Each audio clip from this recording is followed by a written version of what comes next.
तो इस वक्त ये सीधे दृश्य आप देख रहे हैं राजस्थान के जयपुर से, जहां पर प्रधानमंत्री नरेंद्र मोदी इस वक्त रोड शो कर रहे हैं और भारी संख्या में वहां पर लोग मौजूद हैं जो प्रधानमंत्री का अभिवादन कर रहे हैं। प्रधानमंत्री भी हाथ हिलाकर लोगों का अभिवादन स्वीकार कर रहे हैं। और इससे पहले राजस्थान में आज दिन में भी प्रधानमंत्री ने जनसभाएं की हैं और अब शाम को जयपुर में जो राजस्थान की राजधानी है वहां पर प्रधानमंत्री एक रोड शो कर रहे हैं। भारी संख्या में लोग वहां पर मौजूद हैं जो प्रधानमंत्री का स्वागत कर रहे हैं। पुष्प वर्षा कर प्रधानमंत्री का स्वागत वहां पर किया जा रहा है। और आपको बता दें कि ये जो रोड शो है ये जयपुर के पुराने शहर यानी कि जिसको परकोटा इलाका कहा जाता है उस इलाके में ये रोड शो किया जा रहा है।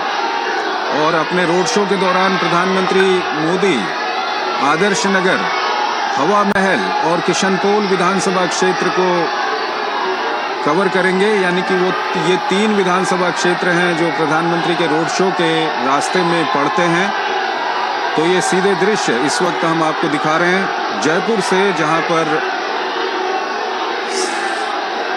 पीएम मोदी का रोड शो इस वक्त चल रहा है और सड़क के दोनों ओर भारी संख्या में लोग वहां पर मौजूद हैं जो प्रधानमंत्री का अभिवादन कर रहे हैं। पुष्प वर्षा कर प्रधानमंत्री का वहां पर स्वागत किया जा रहा है और प्रधानमंत्री भी हाथ हिलाकर लोगों का अभिवादन वहां पर स्वीकार कर रहे हैं।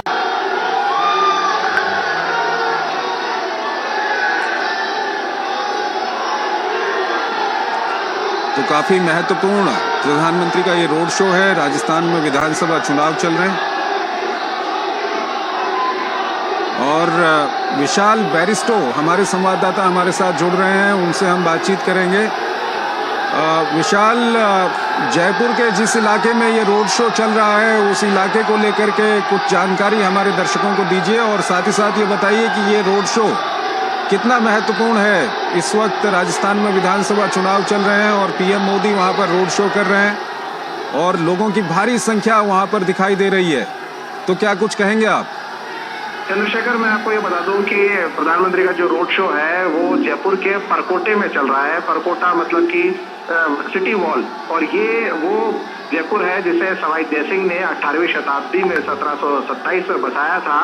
और ये सांगानेरी गेट से शुरू होकर सांगानेरी गेट तक वापस आएगा और ये बड़ी चौपड़, छोटी चौपड़, बापू बाजार, नेहरू बाजार, इन सब जो शहर का पुराना शहर जयपुर है, जिसे हम असली शहर कहते हैं, जिसे गुलाबी नगर का नाम दिया गया है, वो इन्हीं दरों दीवारों से निकलकर वो नाम गया है। और यहीं से प्रधानमंत्री का रोड शो चल रहा है और ये है जयपुर का दिल। और प्रधानमंत्री को देखने के लिए दूर दूर तक लोग उमड़ रहे हैं। पुलिस वालों को बहुत मशक्कत करनी पड़ रही है और उनको हटाने की कोशिश की जा रही है, लेकिन वो बैरिकेड तोड़ तोड़ के प्रधानमंत्री को देखने के लिए आ रहे हैं। और प्रधानमंत्री को देखने के लिए 3-3 घंटे पहले से ये पूरा जो पुराना जयपुर है, पूरा परकोटे का इलाका है, यहाँ पर मंदिर भी मंदिर है, तो लोग मंदिरों में चले गए हैं, मंदिरों के छतों पर चढ़ गए हैं और कहीं से भी प्रधानमंत्री की एक झलक देखने के लिए वो बेकरार है। आपने बात करी कितना महत्वपूर्ण ये रोड शो होने वाला है, तो मैं आपको बता दूं कि प्रधानमंत्री ने कल बीकानेर में रोड शो किया था और आज जयपुर में ये रोड शो कर रहे हैं। तो प्रधानमंत्री की ये जो रोड शोज है जो करीब 4 किलोमीटर का बीकानेर में था, 4 किलोमीटर के करीब यहाँ पर जयपुर में है, ये डिसाइडिंग फैक्टर होने वाला है बीजेपी के लिए। हालांकि बीजेपी काफी कॉन्फिडेंट है, लेकिन प्रधानमंत्री की मौजूदगी बीजेपी के लिए मास्टर स्ट्रोक साबित होती है। चंद्रशेखर, बिल्कुल विशाल, जो अभी तक हमारे पास जानकारी है उसके अनुसार प्रधानमंत्री यहाँ पर आदर्श नगर, हवा महल और किशनपोल, ये 3 विधानसभा क्षेत्र हैं जिनके इलाकों को प्रधानमंत्री यहाँ पर कवर करेंगे। कुछ दर्शकों को इसके बारे में जानकारी आप दे सकते हैं? देखिए चंद्रशेखर, जैसे कि मैंने आपको बताया कि हालांकि ये बीजेपी का परंपरागत वोट बैंक है और स्ट्रॉन्ग सीट्स है, लेकिन पिछले चुनाव में बीजेपी को यहाँ से सफलता नहीं मिली थी और उसके बहुत से कारण थे और उसमें वसुंधरा राजे भी एक फैक्टर था। लेकिन इस बार बीजेपी कोई कसर नहीं छोड़ रही है और मैं आपको ये बता दूं कि प्रधानमंत्री के साथ जो जीप है, जिस गाड़ी में वो चल रहे हैं, जिस गाड़ी में उनका रोड शो हो रहा है, उसमें उन्होंने सीपी जोशी को अपने साथ लिया है। सीपी जोशी को कुछ ही दिनों पहले रिप्लेस करके सतीश पूनिया को रिप्लेस करके सीपी जोशी को प्रदेश अध्यक्ष बनाया गया।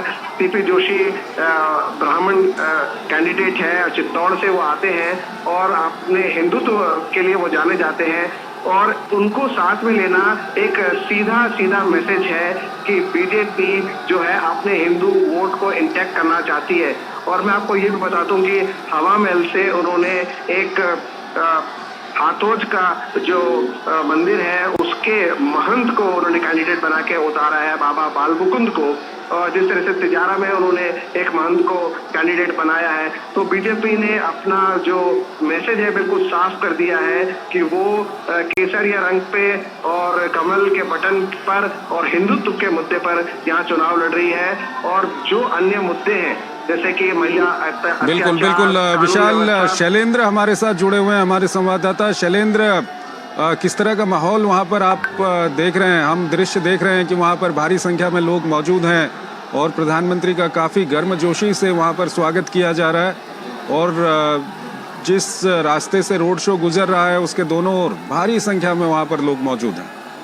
बिल्कुल चंद्रशेखर, आप देखें सड़क के दोनों तरफ बड़ी संख्या में न केवल बीजेपी कार्यकर्ता बल्कि जयपुर के आम लोग, जिसमें हम युवा देख रहे हैं, जिसमें हम महिलाएं देख रहे हैं, हर वर्ग के लोग इसमें मौजूद। और निश्चित तौर पर ये तस्वीरें बताती हैं कि दुनिया के सबसे लोकप्रिय नेता किसी भी राज्य में, किसी भी शहर में जब जाते हैं और खासतौर पर जब चुनाव प्रचार के दौरान इस तरह के रोड शो बीजेपी की तरफ से प्रधानमंत्री नरेंद्र मोदी के आयोजित किए जाते हैं, तब हम ये तस्वीरें देखते हैं, लोगों का प्रेम देखते हैं। छतों पर लोग खड़े होकर प्रधानमंत्री नरेंद्र मोदी का अभिवादन करते हैं, हाथ हिलाकर स्वागत करते हैं, नजदीक से उन्हें देखना चाहते हैं, पुष्प वर्षा होती है।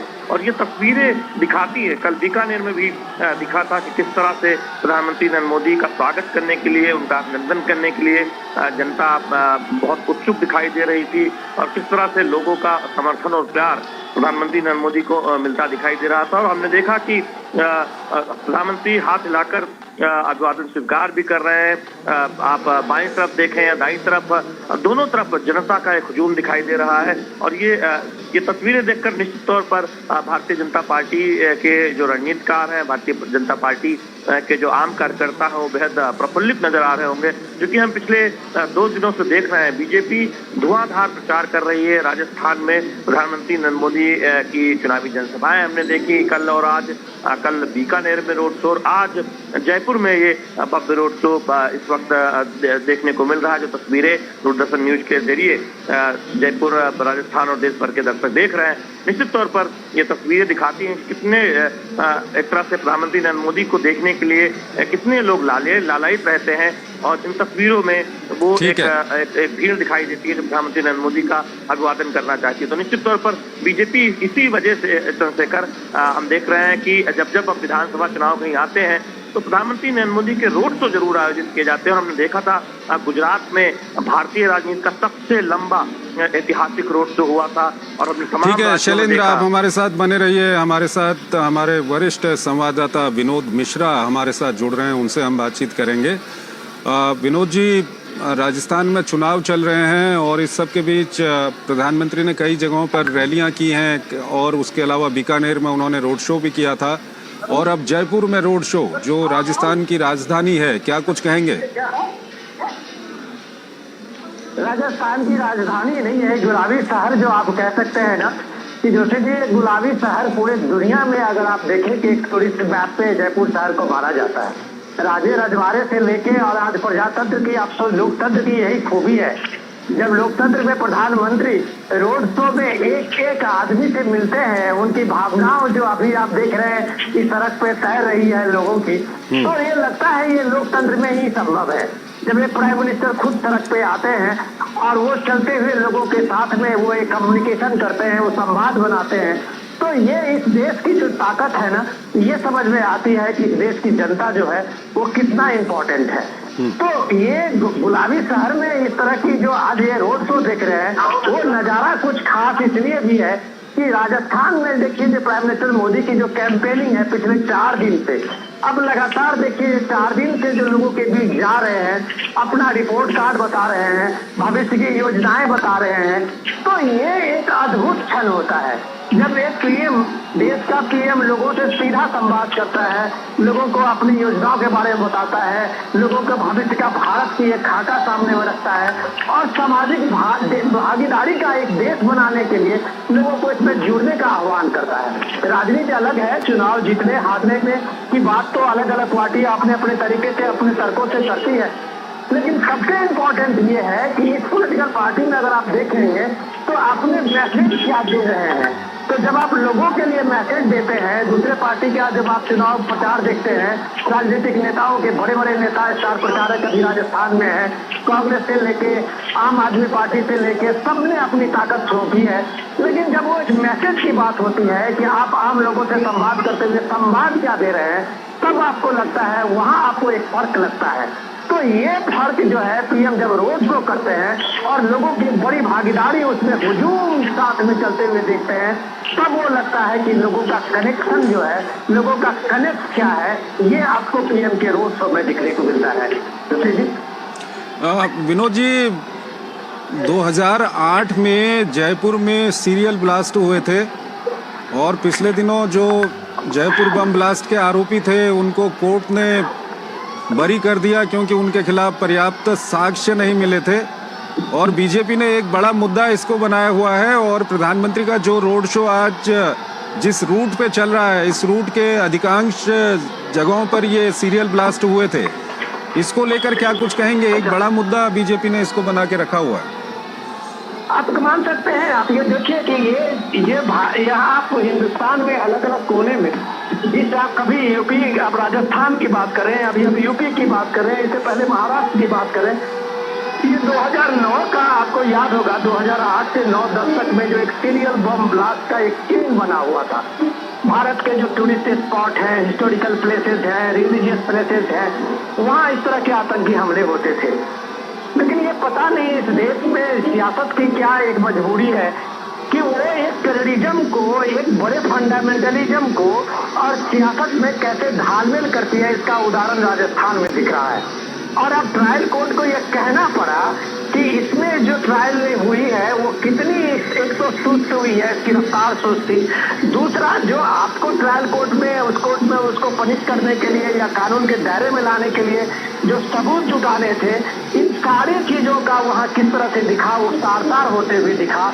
तो आपको ये मानना पड़ेगा कि जब तक वहाँ की पुलिसिंग, न्याय व्यवस्था में आप जब अच्छी ट्रायल करके, आप जब अच्छे इन्वेस्टिगेशन करके सामने में नहीं रखेंगे, तो अब इस देश में जो ये आतंकवाद के खिलाफ एक माहौल बना है, जो पिछले आप 10 साल से देख रहे हैं, वो संभव नहीं है जब तक कि आप मजबूती से उसको न्याय के कटघरे में नहीं खड़ा करेंगे। तो इस मामले में राजस्थान सरकार की ये बड़ी चूक थी कि इतने खतरनाक आतंकी को, जिसको एक सजा के रूप में उसको एक, यहाँ तक कि कोर्ट में फांसी की सजा भी मांग हुई थी, और उस अपराधी को, उस टेररिस्ट को आपने बाइज्जत रिहा करने की बात कह रहे हैं, तो ये माना जाएगा कि ये देश के आने वाले भविष्य के साथ में आप खिलवाड़ कर रहे हैं। वो 2008-9 तक का जो आतंकी हमलों का एक सीरीज था, आप देश को उस बहाने पे ले जा रहे हैं। ये अफसोसनाक बात है, लेकिन ये अभी अब इसका प्रोसेस है। ये ऐसा हुआ नहीं है कि अभी इसके ट्रायल कोर्ट में होने से उसका केस खत्म हो जाता है, ये अभी लंबा चलेगा। लेकिन इसमें राजस्थान की सरकार, मौजूदा सरकार की चूक हुई है।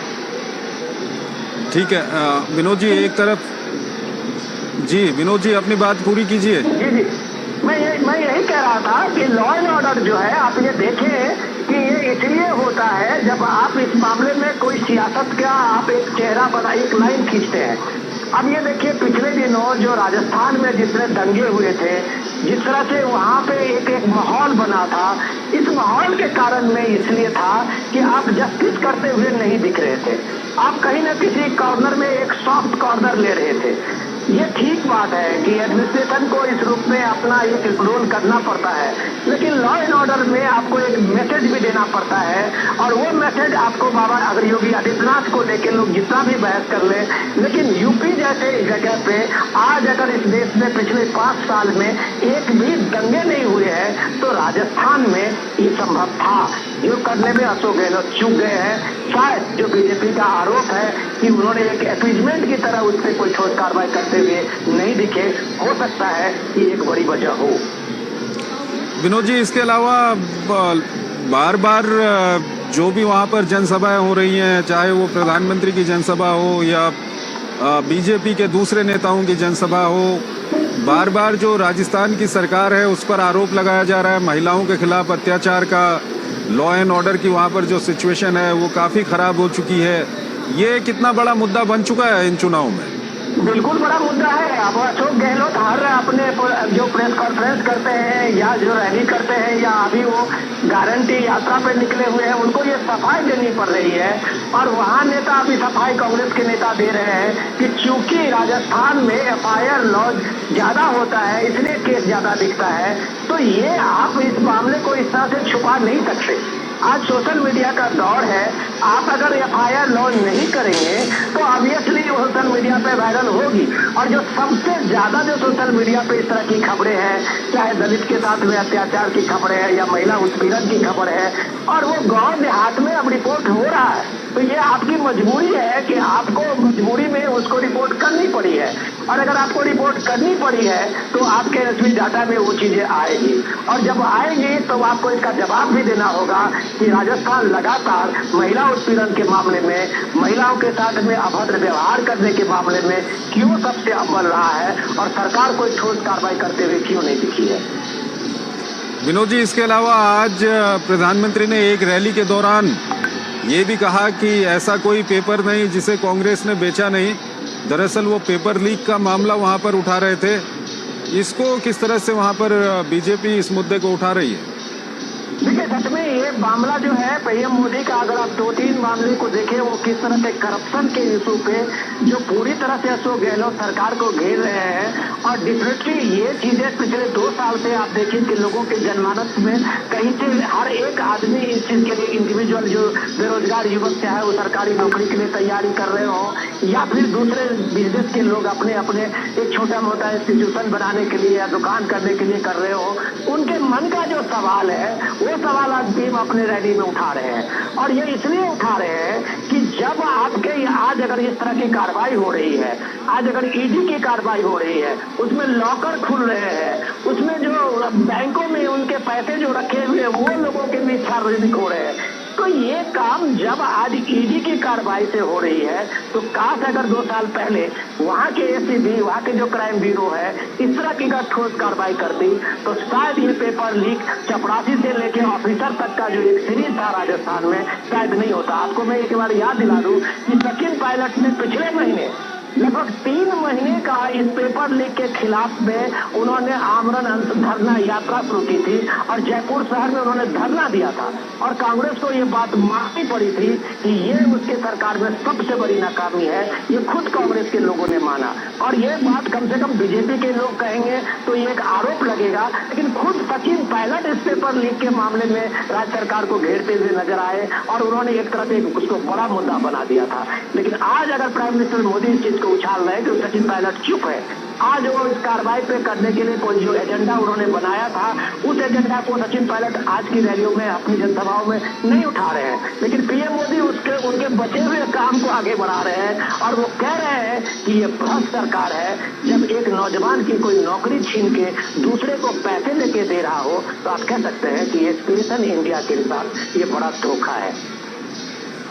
विनोद जी, आज ये जो राजस्थान में कांग्रेस की ओर से मैनिफेस्टो जारी किया गया है, इसमें फिर चिरंजीवी स्वास्थ्य बीमा की राशि को 25 लाख रुपए से बढ़ाकर 50 लाख रुपए करने, 4 लाख सरकारी नौकरियों की बात की गई है, 10 लाख नए रोजगार की बात की गई है, किसानों का कर्ज माफ करने की बात की गई है, एमएसपी के लिए कानून बनाने की बात की गई है, 400 रुपये में गैस सिलेंडर की बात की गई है।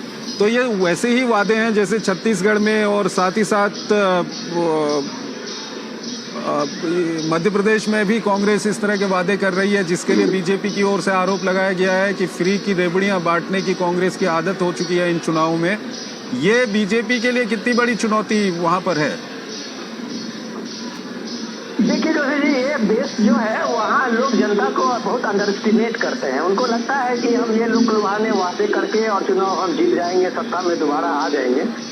ऐसा होता नहीं है। ऐसा इसलिए नहीं होता है कि पहले तो बात ये है कि जो सरकार में होती है पॉलिटिकल पार्टियां, वो वादे इतना कर नहीं पाती है, क्योंकि उनको अपना एक लिमिट पता होता है। अपोजिशन में जो पार्टियां होती है उनको पूरा खुला आकाश होता है, वो जितना दे दे, चांद दे दे, तारे दे दे, सबको जमीन से उतार के दे दे।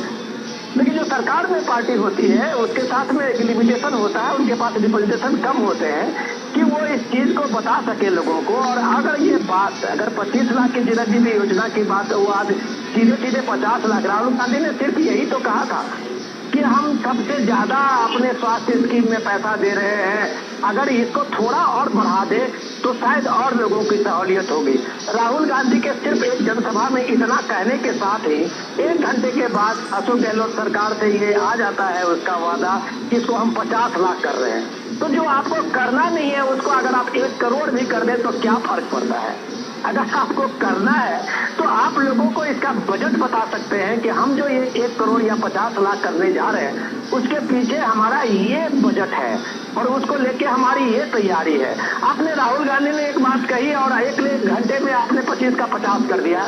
तो ये जो फेक है ना, वो नैरेटिव आपका आज की तारीख में नहीं चलता है। दूसरी बात कि आप ये देखिए कि एंटी इनकम्बेंसी का लोड जिस तरह से छत्तीसगढ़ में सरकार की थी, वहाँ भूपेश बघेल की सरकार के खिलाफ में थी, वो उससे ज्यादा अभी राजस्थान में अशोक गहलोत के खिलाफ में है। लॉ एंड ऑर्डर की सिचुएशन से लेके हर मामले, करप्शन से लेके वो हिंसा, सांप्रदायिक दंगों के मामले में, इन सारी चीजों को लेके अब अशोक गहलोत के सामने में यही विकल्प है कि वो अपना जो समाज कल्याण का जो उनका कुछ काम है, जिसको वो अभी मार्केट में अपना बाजार में, इलेक्शन बाजार में उतार सकते हैं, तो वो वही उतारने का काम किया। आपको याद होगा कि राहुल गांधी 50 दिन में ये पहली बार इस हफ्ते में 2 रैलियां किया। इससे पहले राहुल गांधी की राजस्थान में नो एंट्री थी। तो आप समझ सकते हैं कि अशोक गहलोत जानता था कि आप ये वादे की झाड़ी लगा के राजस्थान में कुछ बड़ा अचीव नहीं कर लेंगे।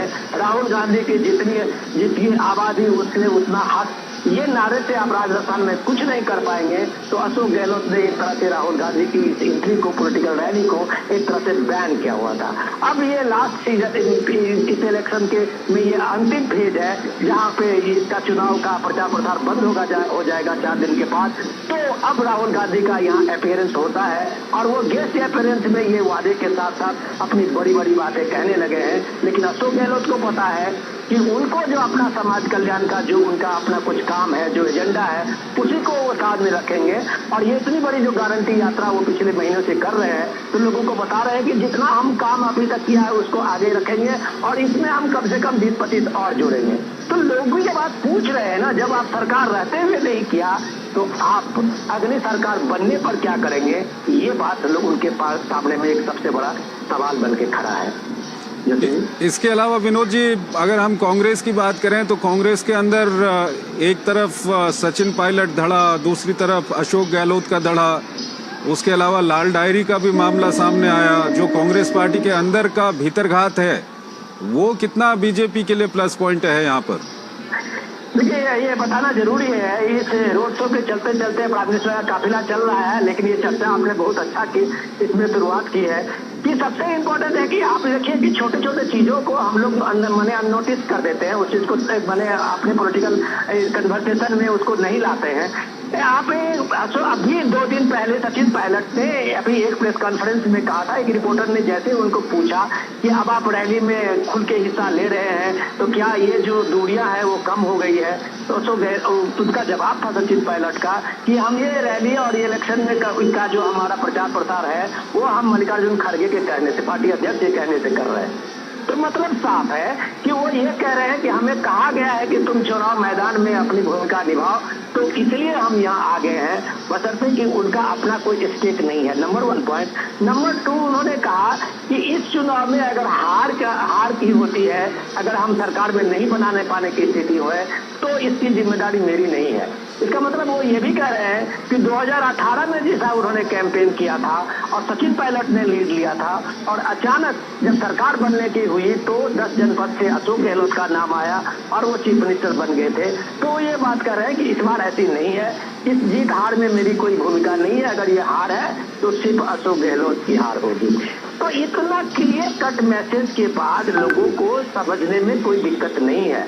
दिक्कत इसलिए नहीं है कि वो बात जानते हैं कि अशोक गहलोत सिंगल हैंडेडली इस पूरे इलेक्शन को अपने फंड से या जो भी चीजें हो ये इलेक्शन को लड़ रहे हैं। उसमें प्रियंका गांधी और मल्लिकार्जुन खड़गे उनके साथ होते हुए दिख रहे हैं, लेकिन कांग्रेस पार्टी को ये पता है कि अगर सचिन पायलट की भूमिका इसमें ज्यादा बढ़ेगी तो अशोक गहलोत भी पैर पीछे खींच सकते हैं। तो ये कसमकस जो है वो अभी भी राजस्थान के चुनाव में आखिरी फेज तक चल रहा है। जोशी जी, इसके अलावा विनोद जी, अगर हम जो बीजेपी बार बार तुष्टीकरण का आरोप वहाँ पर कांग्रेस के ऊपर लगाती रही है उसको हम देखें तो कहीं न कहीं क्या आपको लगता है कि क्योंकि ये जिन इलाकों में आज प्रधानमंत्री वहाँ पर रोड शो कर रहे हैं, यहाँ पर कांग्रेस ने मुस्लिम कैंडिडेट खड़े किए हुए हैं, ये वही इलाके हैं जहाँ पर 2008 में सीरियल ब्लास्ट हुए थे और उन सीरियल ब्लास्ट के जो आरोपी हैं उनको बरी कर दिया गया क्योंकि उनके खिलाफ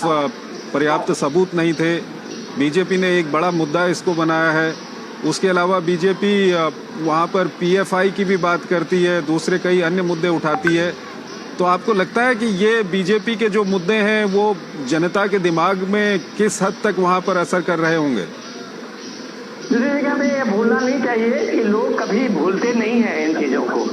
लोगों के साथ में जो 5 साल हुए हैं और जिस तरह से लोगों ने सफर किया है, हमको ये बताने की जरूरत नहीं है कि लोग एक एक चीजों से वो खुद रूबरू हुए हैं, उन्होंने उस चीज को भोगा है।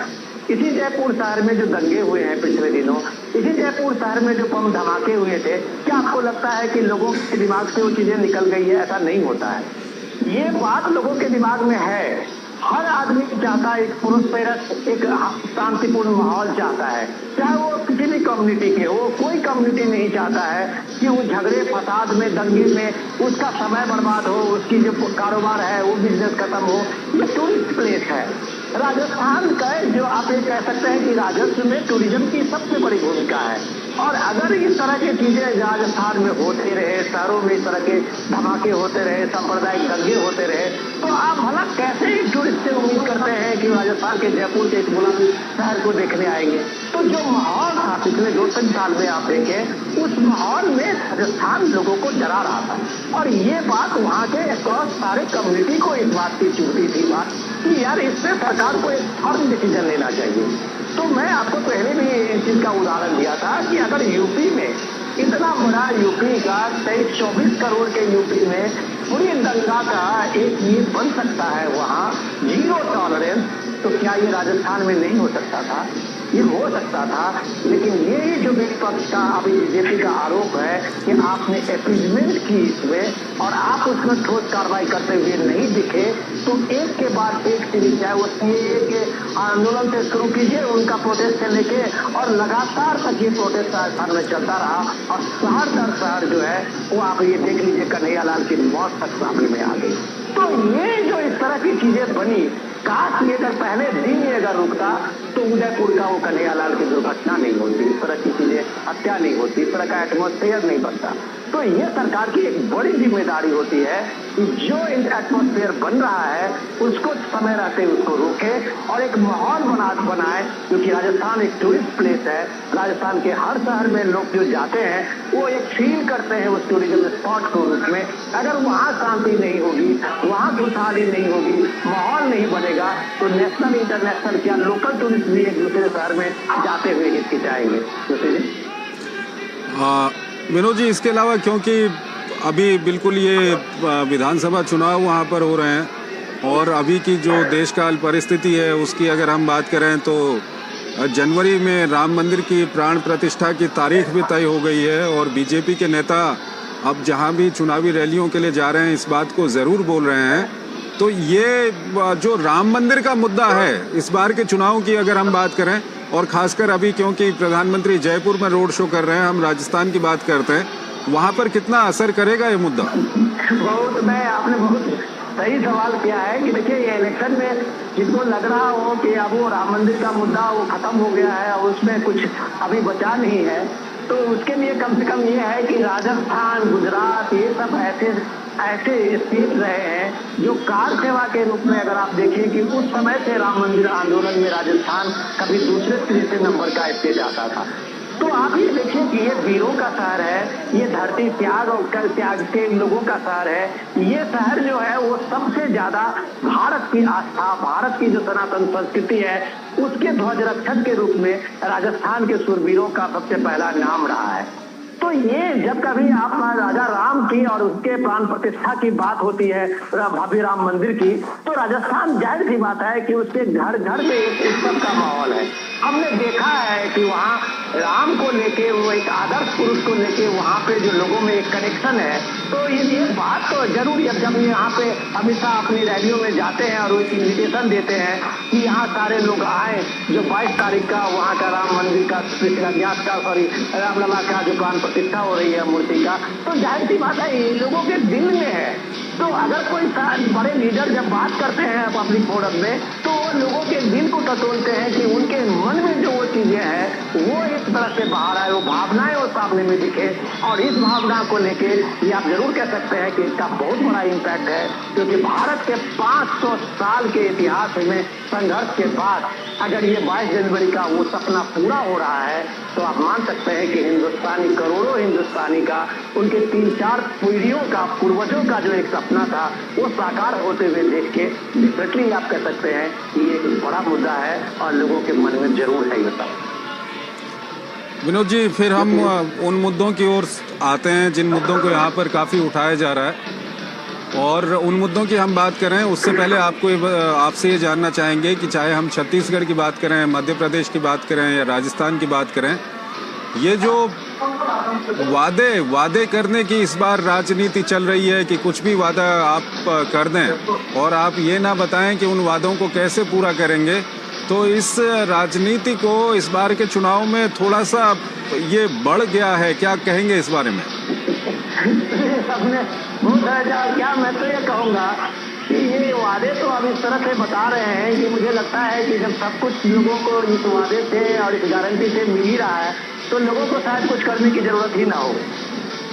तो इतनी जब वादे की लिस्ट में, और मुझे तो ये लगता है कि मैनिफेस्टो आने के बाद भी छत्तीसगढ़ में आपने देखा होगा कि रोज कुछ न कुछ पब्लिक रैलियों से वादे निकलते रहे हैं।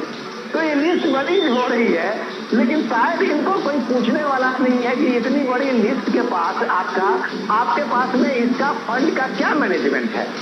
तो उनके सामने में ज्योति जी, हमको ये बात नहीं भूलनी चाहिए कि आपके साथ में ये गारंटी वाला जो स्कीम और फॉर्मूला है उसका 2 बेस्ट उदाहरण आपके साथ में कांग्रेस का हिमाचल प्रदेश और कर्नाटक है। कर्नाटक सरकार ने 6 महीने पूरे किए हैं आज के ही दिन। सारे अखबारों में बड़े बड़े इश्तेहार चले हैं, निकले हैं, और कर्नाटक सरकार ने अपनी उपलब्धि बताई है। लेकिन वो कर्नाटक सरकार अब 5 गारंटी में बात नहीं कर रही है, क्योंकि उनको पता है कि जब कर्नाटक सरकार ने 5 गारंटी में, राहुल गांधी का ये वादा था इलेक्शन में कि पहले कैबिनेट में ये 5 गारंटी जो हम लोगों के सामने में रख रहे हैं उसको हमारी सरकार पूरी हो करेगी, और वो सरकार उनकी पहली कैबिनेट ही 2 महीने के बाद हुई, और ये 6 महीने हो गए, वो 2 अभी तक एजेंडे से आगे नहीं बढ़े, वो भी राइडर के साथ। तो जब आप कर्नाटक के एक स्टेट, एक संपन्न स्टेट में, मैं जैसे आपको एक केस स्टडी के रूप में एग्जांपल दे रहा हूँ, जब एक संपन्न स्टेट में जिसका 3.5 लाख करोड़ का बजट है, उस बजट में आप 5 जो आपका फ्रीबी का एजेंडा है, जिसको आपने गारंटी नाम दिया है, उसको पूरा करने में आपको इतनी मशक्कत करनी पड़ रही है, तो राजस्थान जैसे, छत्तीसगढ़ जैसे इन छोटे इस राज्यों में, एक जो चीज जिसकी इकोनॉमी बहुत कमजोर है, ऐसे राज्यों में आप कल्पना करिए कि आप कैसे पूरा करेंगे। तो ये बात लोगों को पता है, और लोगों को ये भी पता है कि जब आप किसी चीज के फ्री करते हैं ना, तो आप ये बात जान लीजिए कि कहीं दूसरी तरफ से उसके पॉकेट से पैसा निकाल भी लेते हैं। ये वही राजस्थान है जिसमें आपने 1 महीना पहले कहा कि हम गैस को कोई 500 रुपये गैस देंगे और अगले महीने में आपने पेट्रोल और डीजल का दाम वैट बढ़ा दिया। तो आप सोच लीजिए उसी जनता को उसी वैट के रूप में आपने पैसा भी पॉकेट से ले लिया। उसी के बॉर्डर के आसपास वो राजस्थान के शहर के जो आसपास के लोग थे वो यूपी में पेट्रोल भरा रहे थे, हरियाणा में पेट्रोल भरा रहे थे, लेकिन वो जयपुर के किसी पेट्रोल पंप पर नहीं भरा रहे थे क्योंकि उनके पॉकेट ढेरी हो रही थी। तो ये जब आप लोगों के सामने में एग्जाम्पल है कि सरकार की कोई भी चीजें दुनिया में फ्री नहीं मिलती है। आपको जो अभी फ्री मिल रही है सामने से, वो पॉकेट के पीछे से आपके पैसा निकाला भी जा रहा है। तो ये ऐसा हकीकत हर लोगों के सामने में है और लोग इस बात को महसूस कर रहे हैं। इसलिए आप लिस्ट चाहे जितनी भी बड़ी कर लीजिए, इसका चुनाव में बहुत ज्यादा इम्पैक्ट नहीं होता। ठीक है विनोद जी, बार बार बीजेपी विनोद जी आप हमारे साथ बने रहिए। हम हमारे संवाददाता शैलेंद्र मिश्र भी हमारे साथ जुड़े हुए हैं। शैलेंद्र, ये जिस तरह का रिस्पांस मिल रहा है वहाँ पर प्रधानमंत्री के रोड शो को, क्या कुछ अंदाजा लगा सकते हैं इससे? निश्चित तौर पर देखिए बीजेपी काफी प्रसन्न होगी। राजस्थान बीजेपी के नेता इसी तरह के रिस्पांस की उम्मीद कर रहे थे और यही वजह है कि कल जब बीकानेर में जब एक भव्य रोड शो देखने को मिला प्रधानमंत्री नरेंद्र मोदी का, उसके बाद जब तमाम बीजेपी नेताओं से हम लोगों ने बातचीत की, उनका कहना था कि जयपुर में जो रोड शो होगा वो उससे भी भव्य होगा। और वही ये तस्वीरें दिखा भी रही हैं कि किस तरह से लोगों का एक रिस्पांस दिख रहा है, लोगों का उत्साह दिख रहा है। और यही वजह है कि हम भारतीय जनता पार्टी के चुनाव प्रचार की रणनीति को देखें तो उसमें चुनावी जनसभाओं के साथ साथ राज्य के बड़े शहरों में रोड शो के कार्यक्रमों को भी रखा जा रहा है।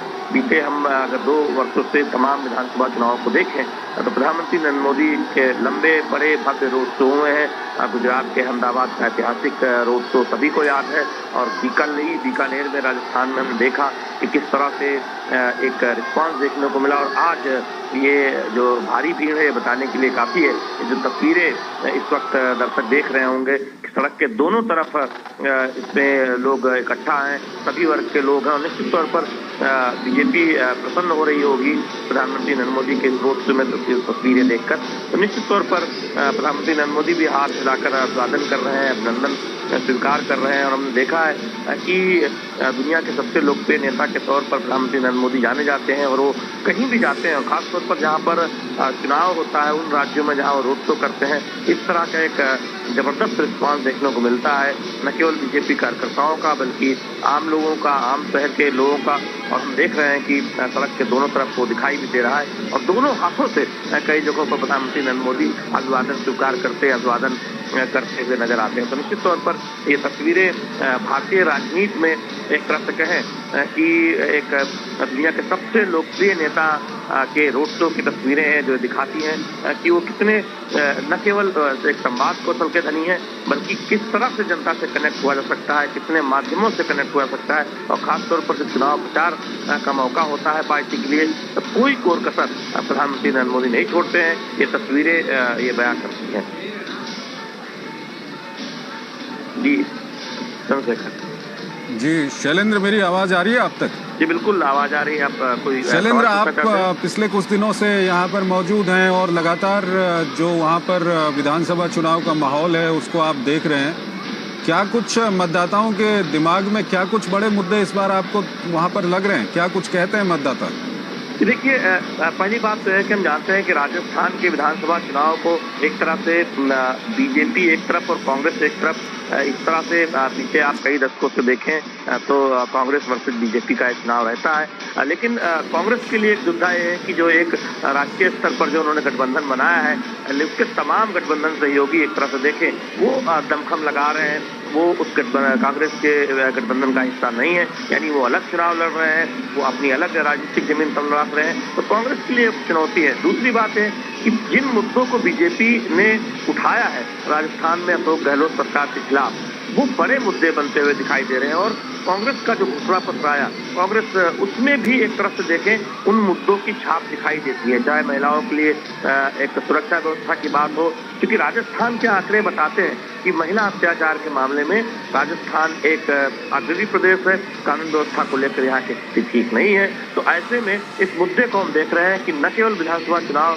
जब अब मतदान की तारीख बेहद नजदीक है, बल्कि बीते कई महीनों से बीजेपी से बहुत जोर शोर से उठा रही है।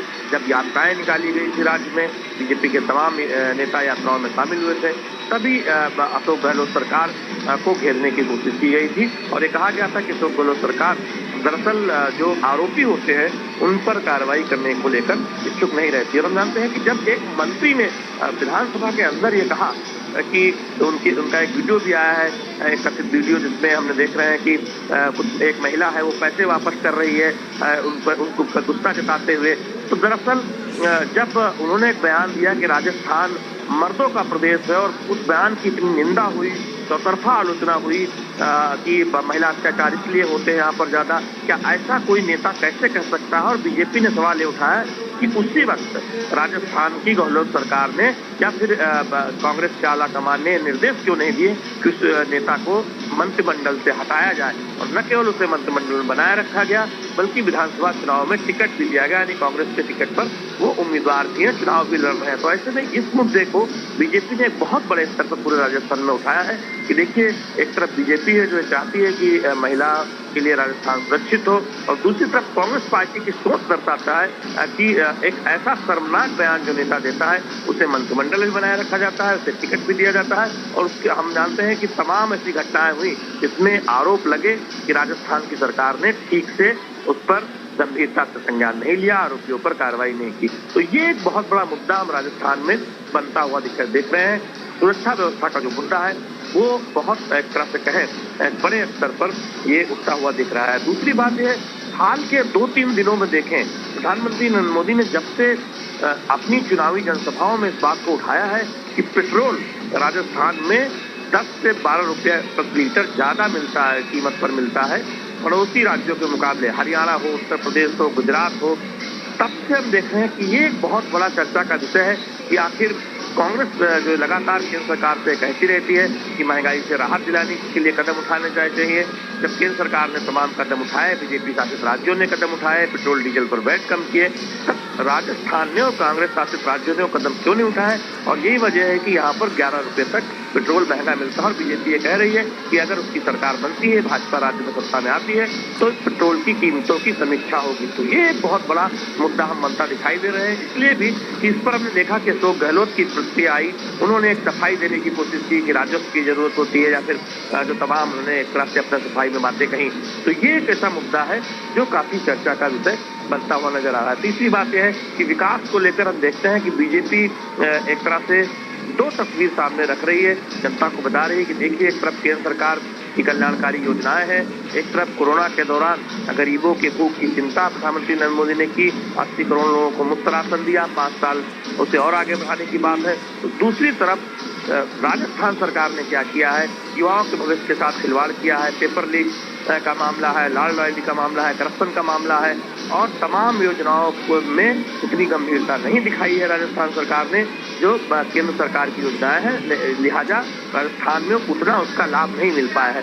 तो ये एक तुलनात्मक जो तस्वीर भारतीय जनता पार्टी के नेता रख रहे हैं, वो उस पर भी हम देख रहे हैं कि रिस्पॉन्स भी कांग्रेस की तरफ से कई बार दिखाई देता है। तो निश्चित तौर पर हम ये कह सकते हैं कि राजस्थान सरकार के दावे बनाम जो बीजेपी और केंद्र सरकार के दावे हैं, वो भी एक तरह से देखें कि बहुत एक बड़ा मुद्दा बनता हुआ दिखाई दे रहा है। क्योंकि आप देखिए, कोटा में चुनावी जनसभा हुई और कोटा देश भर में कोचिंग के एक बड़े केंद्र के तौर पर उभरा है, युवा वहाँ पर तैयारी के लिए आते हैं, और कुछ जो राजस्थान की तमाम परीक्षाओं में जो पेपर लीक का मुद्दा है वो बहुत एक तरह से देखें चुनाव प्रचार के दौरान बीजेपी की तरफ से छाया हुआ है कि राजस्थान की सरकार भविष्य के साथ, युवाओं के भविष्य के साथ खिलवाड़ करती है। तो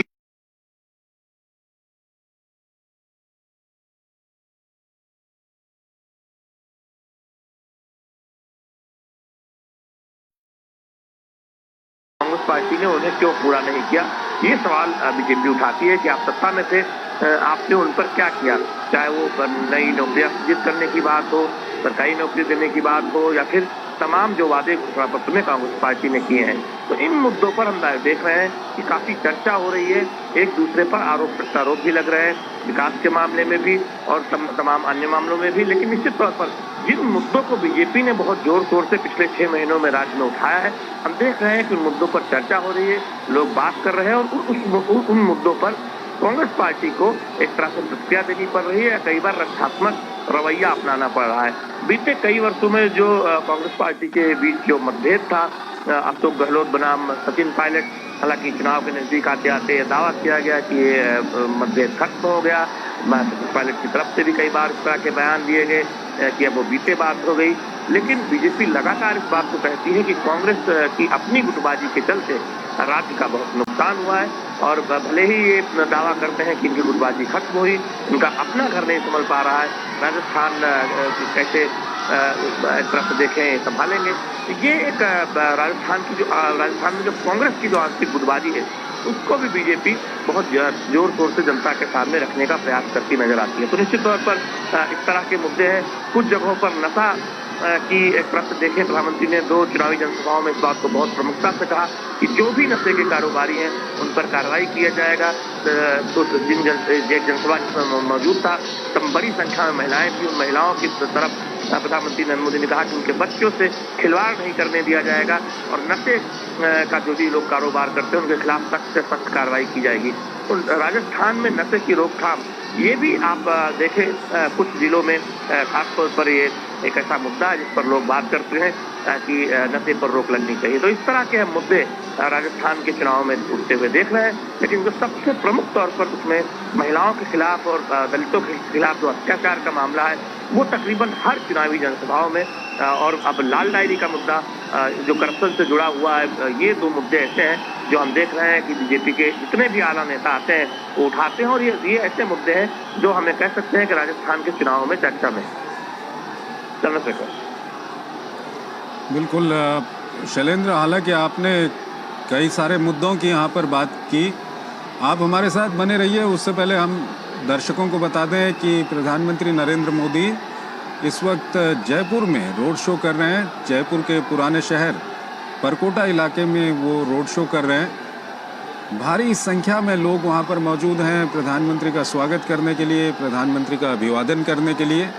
प्रधानमंत्री पर पुष्प वर्षा वहाँ पर लोग कर रहे हैं, और प्रधानमंत्री भी हाथ हिलाकर लोगों का अभिवादन स्वीकार कर रहे हैं वहाँ पर।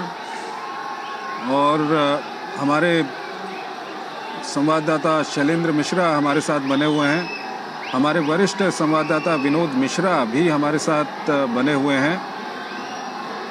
विनोद जी, अभी जो ये रोड शो चल रहा है, और इससे पहले हमने बीकानेर में भी देखा, और मध्य प्रदेश में भी प्रधानमंत्री ने रोड शो किया था, वहाँ पर भी हमने देखा जिस तरह से लोगों की भीड़ उमड़ रही है रोड शो में। और इसके अलावा जहाँ जहाँ प्रधानमंत्री रैलियाँ कर रहे हैं वहाँ पर, ये क्या कुछ कहता है? क्योंकि हमने पिछले कई चुनावों में, पिछले कुछ सालों से हम देख रहे हैं कि जब प्रधानमंत्री उतरते हैं तो एकदम से जो चुनाव की दिशा है वो पूरी की पूरी बदल जाती है। चंद्रशेखर जी, आपने बहुत सही सवाल किया है कि एक्चुअली आज की स्थिति में हो क्या रहा है, इस बात को थोड़ा समझने की जरूरत है। जरूरत इस बात की है कि आजकल जो मैनिफेस्टो बन रहे हैं किसी भी पॉलिटिकल पार्टी को, वो जनता का मिजाज और जनता के मन टटोले वो अपनी तरफ से घोषणाएं करते हैं। उनको लगता है कि जनता जो है शायद इस घोषणा के लालच में उनको वो समर्थन देते हुए नजर आएगी, लेकिन ऐसा होता नहीं है प्रैक्टिकली। और जब आप ये देखते हैं कि जब ये आप भीड़ देखते हैं, ये रैली में आप देखिए कि ये 4 किलोमीटर से ज्यादा की रैली अभी प्राइम मिनिस्टर ने अभी इतने देर में पूरा कर ली है। और इस भीड़ को आप देखें कि कहीं भी लोगों के जो हुजूम है, वो कहीं भी आप देखेंगे कि कहीं सड़क खाली नहीं है, पूरा का पूरा जयपुर शहर उमड़ा हुआ है। तो ये शहर जब उमड़ के सामने में आता है, सामने में लोगों की भीड़ दिखाई देती है, तब एक्चुअल पता चलता है कि लोगों का मिजाज, लोगों के मन में चल क्या रहा है। और लोगों का जो ये उत्साह है, वो देखिए आप यहाँ भजन कीर्तन हो रहे हैं, मंदिर के सामने में कैसे शंख बजाए जा रहे हैं, प्राइम मिनिस्टर का किस तरह से स्वागत हो रहा है। तो ये जो स्थिति बनी है, ये कोई घोषणा से नहीं होता, ये किसी वादे से नहीं होता, ये एक कनेक्शन से होता है। ये एक इमोशनल पॉइंट है जो पीएम मोदी को देख के लोगों के मन में उठता है, और ये भी जो मन में उठता है वो लोगों को अपने घर से बाहर निकाल आता है। अब इसमें देखिए कि जहां तक मैं देख पा रहा हूँ, भीड़ में छत पे देखिए लोग खड़े हुए हैं, अपने अपने घरों के छत पे खड़े हुए हैं, सड़क पे खड़े हुए हैं, दुकान के सामने में सारे लोग खड़े हुए हैं, दुकानें बंद है, बाजार बंद है। तो ये जो पूरा का पूरा एक तरह से आप देखिए कि शहर किस तरह से सारा कारोबार छोड़ के, ये कारोबारी शहर है, और प्राइम मिनिस्टर के मोदी के इस रोड शो में अपना तन मन से जुटा हुआ है। तो आप कह सकते हैं कि यहाँ कोई गारंटी का वो जादू नहीं है।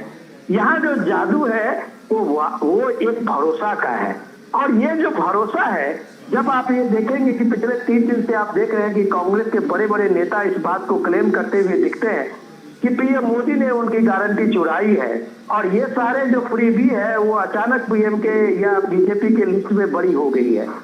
ये उनकी तरफ से कहे, किसी भी पॉलिटिकल पार्टी को राजनीति में सत्ता में आने का उनका एक मकसद होता है, कांग्रेस को भी ये अधिकार है, लेकिन जब वो इस बात का इग्नोर करते हैं कि उनकी गारंटी कहां तक फुलफिल होगी, इस बात की चीजें वो सामने में नहीं रखते हैं, या ऐसे कोई भी पॉलिटिकल पार्टी हो, तो ये हॉलो उसका आप कह सकते हैं कि वो एक तरह से उसका स्लोगन होता है। लेकिन ये स्लोगन जो है, जो मैं गारंटी की बात कर रहा हूँ कि गारंटी की बात आई कहाँ से। आपको याद होगा कि पिछले दिनों पीएम मोदी ने दिल्ली के एक सम्मेलन में कहा था, और उन्होंने इस गारंटी का जिक्र करते हुए कहा था कि अगर मैं दूसरी बार अगर 2024 में तीसरी बार चुनाव जीत के आता हूँ, तो ये मोदी की गारंटी है कि देश इकोनॉमी में तीसरे नंबर पे होगी। और ये उन्होंने 2024 के चुनाव के बाद की अपनी गारंटी दी थी कि मोदी की गारंटी है कि देश तीसरे नंबर पे होगी।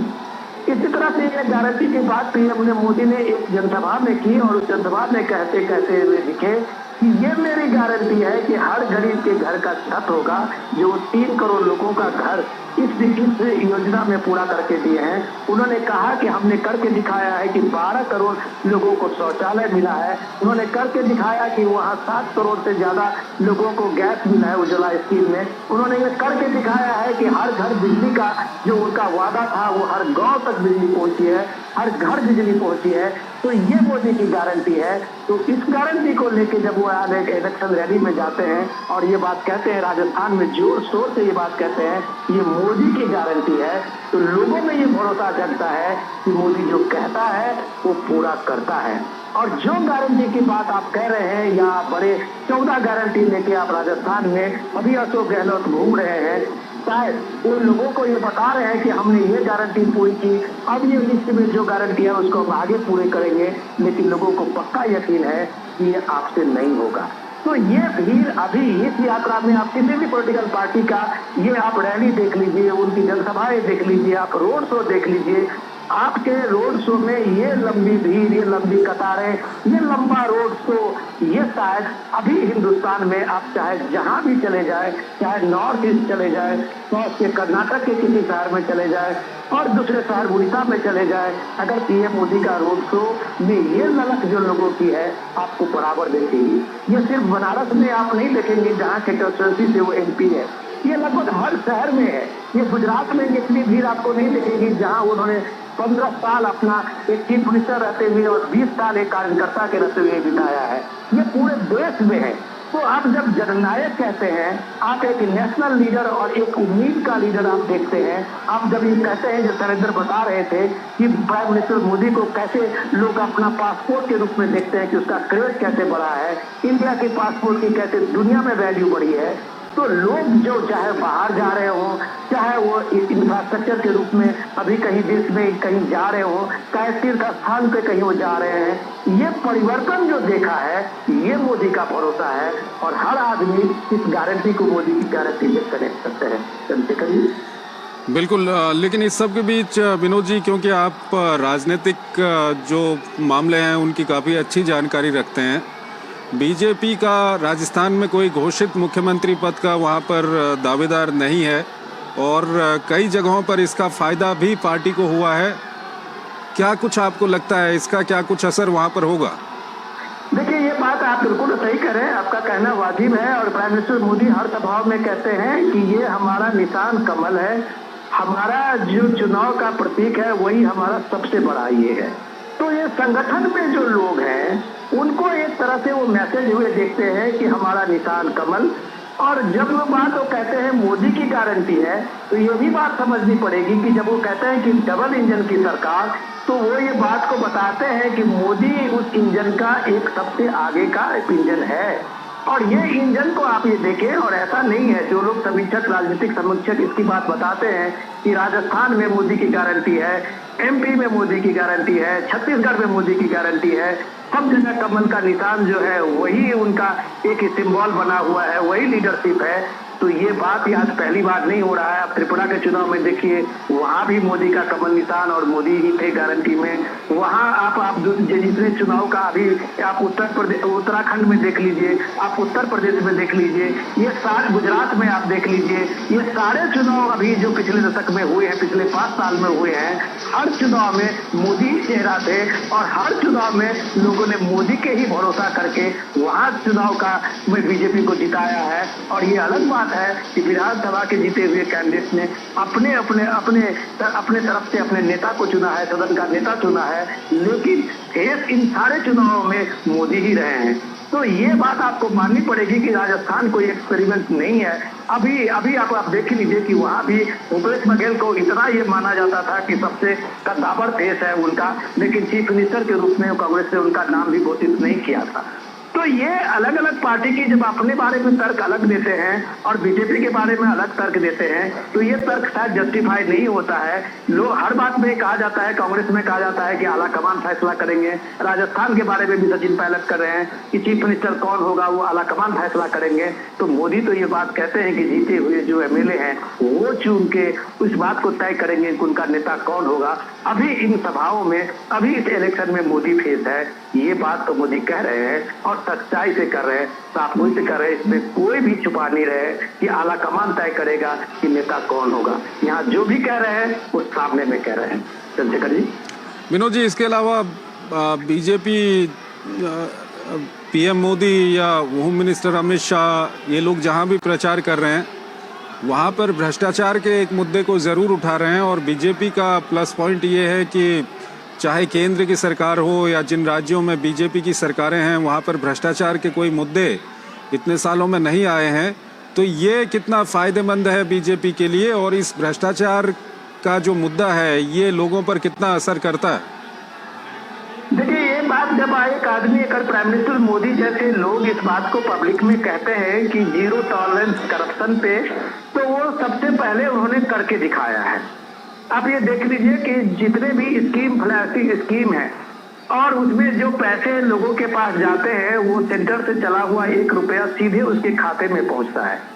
चाहे प्राइम मिनिस्टर सम्मान निधि हो या कुछ सब्सिडी की बात हो या पेट्रोल और गैस के में आप ये देखिए सब्सिडी की बात हो, या जो भी सरकारी फंड से जनधन स्कीम की बात हो, या जो भी आवास योजना की बात हो, तो ये पैसे, तो ये आप सीधे